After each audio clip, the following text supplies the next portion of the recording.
প্রিয় দর্শক বন্ধুরা, শ্রীময়ী রান্নাঘর চ্যানেলে আজকে একটা লোভনীয় রেসিপি এই ভিডিওটির মাধ্যমে আপনাদের সাথে শেয়ার করতে চাই। সয়াবিন দিয়ে তৈরি শাহী কোপ্তা কারি। আসুন রান্না করি শাহী কোপ্তা কারি। তার আগে একটা রিকোয়েস্ট করি, আপনারা যারা এখনও আমার চ্যানেলটিকে সাবস্ক্রাইব করেননি প্লিজ এখনই সাবস্ক্রাইব করে দিন, যাতে সবার আগে পরবর্তী ভিডিওটি আপনাদের কাছে পৌঁছে যায়। রান্নাটা করতে প্রথমে যেটা করতে হবে, 100 গ্রাম সয়াবিন গরম জলে 10 মিনিট ভিজিয়ে রাখার পর জলটা নিংড়ে মিক্সার গ্রাইন্ডারের সাহায্যে একটা পেস্ট করে নিচ্ছি।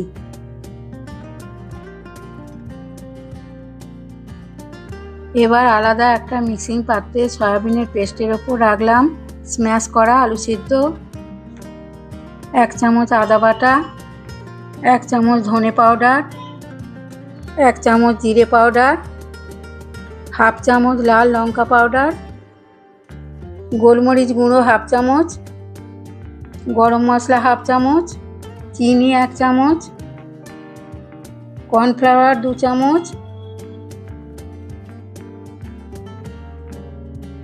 এবং সব শেষে স্বাদ মতো নুন দিয়ে সব উপকরণ ভালোভাবে একসাথে মিশিয়ে নিচ্ছি।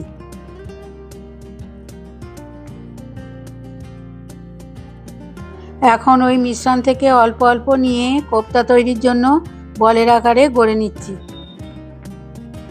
এখন ওই বলগুলো মিডিয়াম টু হাই ফ্লেমে ডিপ ফ্রাই করে নেব। ভাজার জন্য আমি এখানে সাদা তেল ব্যবহার করেছি।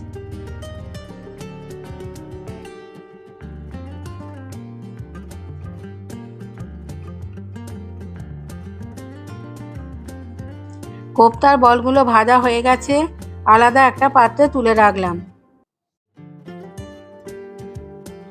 এবার একটা গ্রেভি তৈরি করে নিতে হবে। সেজন্য একটা মিক্সিং জারে কাজু, চারমগজ আর টক দই সব একসাথে দিয়ে একটা স্মুথ পেস্ট তৈরি করে নিচ্ছি। এবার একটা কড়াইতে 2 টেবিল চামচ সাদা তেল গরম করে তেজপাতা, লবঙ্গ, ছোটো এলাচ ও দারচিনি ফোড়ন দিয়ে তৈরি করে রাখা মিশ্রণটা দিয়ে দিলাম। মিশ্রণটা একটু নেড়ে নিয়ে দিলাম 1 চামচ আদা বাটা, হাফ চামচ জিরে গুঁড়ো, হাফ চামচ ধনে গুঁড়ো, কাশ্মীরি লঙ্কা গুঁড়ো হাফ চামচ, গোলমরিচ গুঁড়ো হাফ চামচ, গরম মশলা পাউডার হাফ চামচ, চিনি 1 চামচ এবং শেষে স্বাদ মতো নুন দিয়ে মিশ্রণটা কষে নিচ্ছি।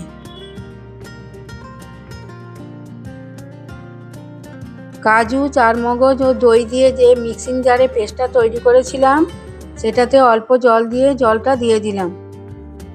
একটু নাড়াচাড়া করে মিশিয়ে নিলাম গরম জল। ওই গ্রেভিতে ভেজে রাখা কোপ্তার বলগুলো দিয়ে দিলাম।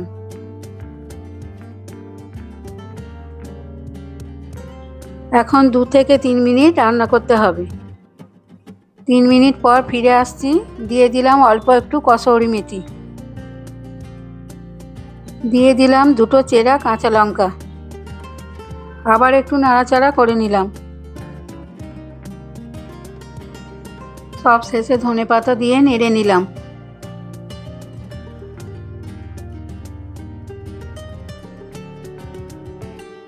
রেডি শাহী কোপ্তা কারি। গরম গরম পরিবেশন করুন। তো প্রিয় দর্শক বন্ধুরা, রেসিপিটা যদি ভালো লেগে থাকে তবে পরিচিতদের সাথে শেয়ার করে লাইক ও কমেন্ট দিতে ভুলবেন না। ধন্যবাদ।